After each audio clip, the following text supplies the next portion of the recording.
I'm Alicia from Air Compressor Services in Greenville, South Carolina.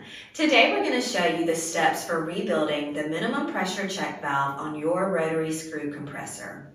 Please note, before beginning any maintenance on a compressor, make sure you have your personal protective equipment. Let's get started. Rebuilding the minimum pressure check valve on a compressor sounds intimidating, but with the correct kit and tools, this task is relatively simple and quick.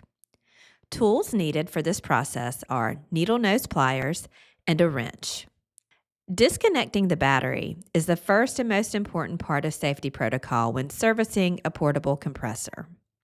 The lid of the sump tank was removed prior to filming this video. Notice our technician is using a wrench to loosen the cap of the minimum pressure check valve.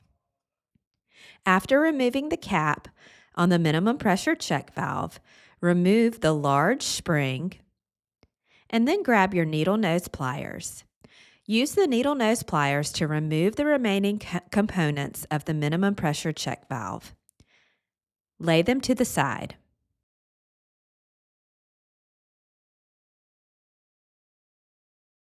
Remove the old O-ring that's located on the piston.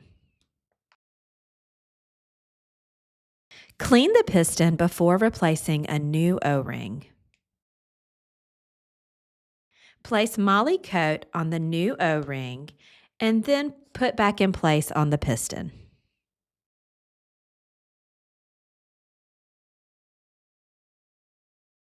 You may want to put a little extra grease on the outside of the new O-ring once it's in place. This ensures proper function of the piston. Place a new spring inside the valve and then place the spring side of the valve inside the piston. Next, take the larger spring and place on top of the piston. Now you can place the whole internal assembly back inside the minimum pressure check valve body. Place the cap back on and push down before twisting and tightening into place. After hand tightening, use a wrench and torque to spec. Place the entire lid back on the sump tank when ready.